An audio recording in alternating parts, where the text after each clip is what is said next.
रचना उपाध्याय मेरी सहयोगी। रचना, वो तस्वीरें आ गई हैं बाहर और हम देख रहे हैं कि वो प्रधानमंत्री की शख्सियत का एक पहलू है कि वो हमेशा दुख हो दर्द हो पहुंचते हैं सबसे पहले, और आज भी उन्होंने यही किया। एक एक इंजर्ड जो शख्स है उनसे मिलते हुए प्रधानमंत्री की तस्वीरें बाहर आई हैं। रचना, बिल्कुल पंकज, जिस तरीके से भूटान से सीधा आने के बाद प्रधानमंत्री एलएनजेपी हॉस्पिटल पहुंचे और यहां पर जो घायल भर्ती हैं उनसे मुलाकात की, और तस्वीरें जिस तरीके से आई हैं वो तस्वीरें साफ बता रही हैं कि प्रधानमंत्री उन लोगों से जो बात कर रहे हैं उनके बारे में पूछ रहे हैं। और क्योंकि प्रधानमंत्री हमेशा से ही जब भी कुछ ऐसी चीज हो तो वो हमेशा उन लोगों के साथ खड़े नजर आते हैं जो किसी दिक्कत या समस्या में हो, क्योंकि इतना बड़ा ब्लास्ट हुआ उसके बाद जो लोग वहां पर इससे पीड़ित हुए तो उन लोगों से मिले। और सबसे बड़ी बात अगर हम प्रधानमंत्री की शख्सियत की करें तो यहाँ पर प्रधानमंत्री जब हॉस्पिटल में अंदर पहुंचे थे तो सबसे बड़ी चीज ये थी कि प्रधानमंत्री ने किसी भी तरीके से कोई ऐसी चीज ना करने के लिए कहा था कि किसी को परेशानी हो, यानी कि इमरजेंसी अगर किसी को हो तो ऐसा नहीं है कि प्रधानमंत्री अंदर हैं तो उनको ना जाने दिया जाए। हालांकि रूट चेंज कर दिया गया था, पीछे की तरफ से वो लोग अंदर जा सकते थे, और इमरजेंसी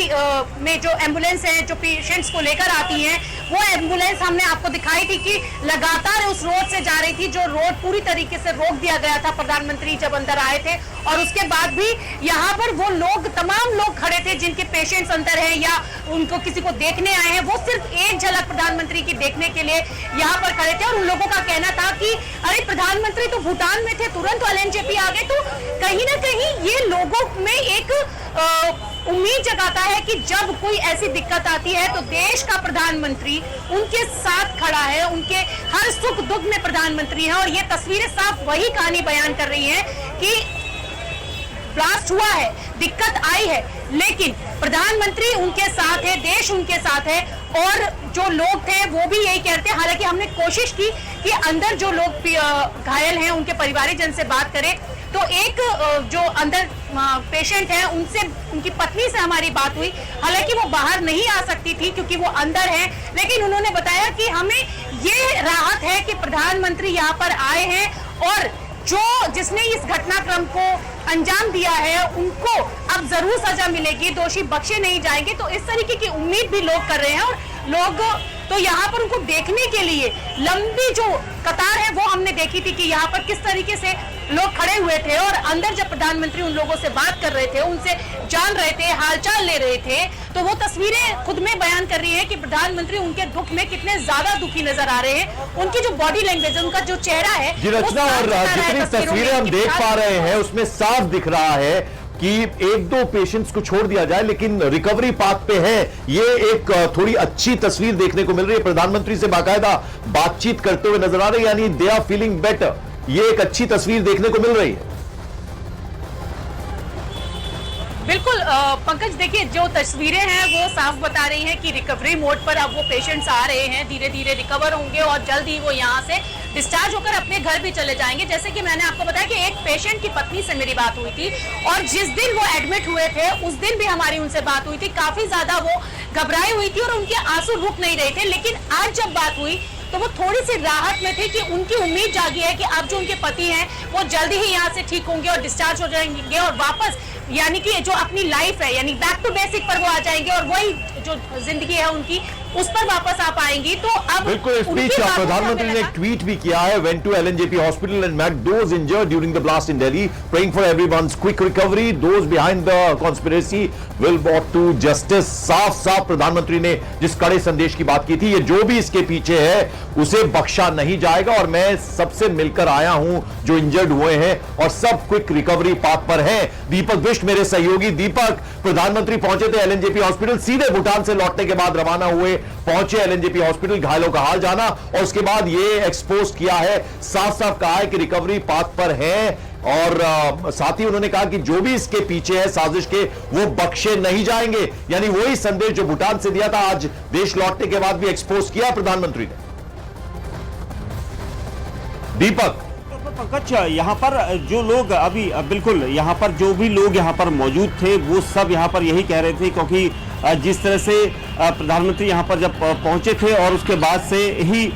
लोगों में जो यहाँ पर अस्पताल के अंदर थे वो उनके अंदर कौतूहल था, और वही जो स्पॉट है जहाँ पर इन्वेस्टिगेशन टीमें जांच कर रही हैं वो भी एक प्रकार से इंतजार सा कर रहे थे कहीं प्रधानमंत्री का मूड है वो यहाँ पर स्पॉट की तरफ ना आ जाए, क्योंकि वो कहीं भी जा सकते हैं, कहीं पर भी हैरानी करने वाली चीजें, कहीं पर भी सरप्राइज देते हैं। और यहाँ पर जो देश के लोगों को एक आस थी कि प्रधानमंत्री क्या भूटान से यहाँ पर आएंगे, तो अचानक वो आए, सडनली एकदम से उनका रूट लगा, उनका प्लान बना और वो अस्पताल में एलएनजेपी में उन घायलों के पास पहुंचे, उन लोगों के पास पहुंचे जिन लोगों को इस वक्त एक जरूरत थी। और यहाँ पर लोगों में कहीं ना कहीं एक भरोसा उठा और ये उठना भी चाहिए, क्योंकि प्रधानमंत्री भूटान यात्रा से आने के बाद सीधे अस्पताल पहुंचे हैं और अचानक उन्होंने वहां पर औचक निरीक्षण किया, उन मरीजों से मिले जो इस पूरी घटना में गंभीर रूप से घायल थे, उनके परिजनों को उन्होंने ढाढ़स बंधाया। और ये बहुत अच्छी एक यहाँ पर सोच भी थी उनकी, और ये यहाँ पर किसी को इतना अनुमान नहीं था कि अचानक ये सब कुछ हो जाएगा, और इसलिए हर कोई हैरान था, परेशान भी थे लोग जो यहाँ पर काफी दिनों से 3 दिन से लोग अस्पताल में थे। लेकिन उन्होंने कहा कि बहुत अच्छा लगा उन्हें, और जो इन्वेस्टिगेशन टीम है इस वक्त जांच करी, क्योंकि प्रधानमंत्री ने विदेश से भूटान में जब वो थे तभी उन्होंने ये सब कुछ कह दिया था कि उन्हें बड़ा दुख है, वहीं पर उन्होंने दुख जताया था। और उसके बाद उन्होंने कहा था कि जिन लोगों ने ये किया है उन तक बिल्कुल उनकी जांच टीमें पहुंचेंगी, उन्हें सख्त से सख्त सजा दी जाएगी। और इसीलिए देश भर की एजेंसियां जो है इस वक्त जांच कर रही है, कई राज्यों में रेड की जा रही है, लगातार गिरफ्तारियों का आंकड़ा बढ़ा है। और जेएनके पुलिस से लेकर यूपी पुलिस है, दिल्ली पुलिस है, एनआईए है, सभी को इस वक्त काम सौंपा गया है, क्योंकि प्रधानमंत्री ने सख्त आदेश यहां पर दिया है, निर्देश दिया है कि वो जो भी हैं, जिन लोगों ने भी इस पूरे घटनाक्रम के बाद दिल्ली को या देश के दिल को दुखाया है, तो वहां पर उन्हें किसी भी सूरत पर बख्शा नहीं जाएगा। और इसीलिए उनका वो मैसेज साफ था, सपाट था, क्लियर था। और इसलिए जब जैसे ही वो भारत पहुंचे भूटान यात्रा के बाद, तो तुरंत ही एलएनजेपी अस्पताल में पहुंचे, क्योंकि एलएनजेपी अस्पताल बिल्कुल घटनास्थल से कुछ ही दूरी पर था, और वहीं पर सारे उन मरीजों को रखा गया था जो इस घटना में घायल हुए थे, जो यहाँ पर पीड़ित थे, उन सभी से यहाँ पर उन्होंने मुलाकात की। बिल्कुल, और जिस एक्सपोज की आप बात कर रहे हैं दीपक आपसे, यानी प्रधानमंत्री ने एक तरफ तो घायलों से वो मिले ये कहा, लेकिन आखिर में उन्होंने लिखा है कि जो भी इस कॉन्स्पिरेसी, इस साजिश के पीछे है वो बख्शे नहीं जाएंगे। और हम सुबह से देख रहे हैं, आपके पास ज्यादा जानकारी होगी, अल-फलाह यूनिवर्सिटी में तमाम जांच एजेंसियां इस वक्त कैंपस के अंदर मौजूद हैं, जांच अलग अलग तरीके से चल रही है। देखिए, बिल्कुल मैं आपको बता रहा हूं कि पंकज जी से जैसे ही 2 दिन पहले यहां पर जिस तरह से सब कुछ घटनाक्रम हुआ था, 10 नवंबर को सुबह से फरीदाबाद में जम्मू कश्मीर पुलिस और फरीदाबाद पुलिस ने एक जॉइंट ऑपरेशन में बड़ी छापेमारी कर एक बड़े टेरर मॉड्यूल का पर्दाफाश किया था, और कई 2900 किलोग्राम जो विस्फोटक था उसकी बरामदगी हुई थी। और अल फलाह जो यूनिवर्सिटी है फरीदाबाद की, इस वक्त वो रडार पर है जांच एजेंसियों के। जम्मू कश्मीर पुलिस वहां पर है, फरीदाबाद पुलिस उसके अंदर है, दिल्ली पुलिस की स्पेशल सेल वहां पर है, एनआईए वहां पर है। तो ये जांच टीमें वहां पर अब कई लोगों से पूछताछ कर चुकी है। एक दिन पहले 60 से ज्यादा लोगों से पूछताछ की गई थी जो इस यूनिवर्सिटी के आसपास और यूनिवर्सिटी के अंदर के स्टाफ के लोग थे। आज वहां पर लगातार पूछताछ की जा रही है, कई गाड़ियां जो है अधिकारियों के अंदर मूव करके गई है, कुछ वहां से चीजें बरामद हुई है, चाहे वो उनकी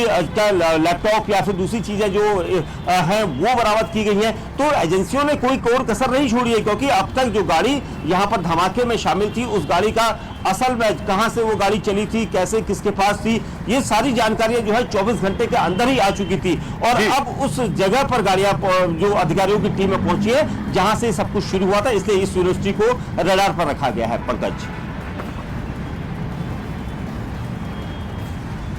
बिल्कुल, और इस वक्त रचना भी हमारे साथ है जो कि एलएनजेपी हॉस्पिटल के बाहर मौजूद है। रचना, क्या किसी घायल के परिजन से आपकी बात हो पाई? बिल्कुल पंकज, मेरी घायल के परिजन से बात हुई और उनसे बात हुई, उन्होंने बताया कि जो उनके परिजन हैं, यानी कि जो उनके भाई हैं,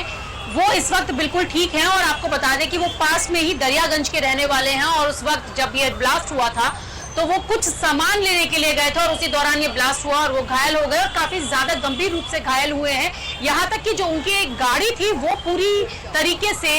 जर्जर यानी कि खराब हो चुकी है, गाड़ी के परखच्चे उड़ चुके थे। तो उस वक्त जब उनको एडमिट किया गया था, जब ये ब्लास्ट हुआ था, तब उनकी बहन काफी ज्यादा चिंतित थी, लेकिन आज वो थोड़ी सी राहत में थे कि अब उनका भाई पहले ठीक है। से तो बेटर इस हो रहा है वक्त की बड़ी खबर, इस वक्त की बड़ी खबर यही है कि प्रधानमंत्री नरेंद्र मोदी लगभग 18 से 20 मिनट उन्होंने बिताया, वहां घायलों से मिले, एलएनजेपी हॉस्पिटल में एक एक घायल से मिले और उसके बाद उन्होंने एक्सपोज किया जिसमें लिखा कि मैं मिलकर आया हूं घायल लोगों से, और कहीं ना कहीं उन्होंने थोड़ी राहत मिली कि सब रिकवरी पाथ पर है। लेकिन जो उनकी आखिरी 2 लाइनें थी एक्सपोज में, उसमें उन्होंने क्लियर, फिर लाउड एंड क्लियर मैसेज दिया कि जो भी इस साजिश, इस कॉन्स्पिरेसी के पीछे हैं, वो किसी भी कीमत पर बख्शे नहीं जाएंगे। यानी प्रधानमंत्री का जो मैसेज है, जो संदेश है, वो लाउड एंड क्लियर है। एक छोटा सा ब्रेक ले रहे हैं, फौरन हाजिर होते हैं।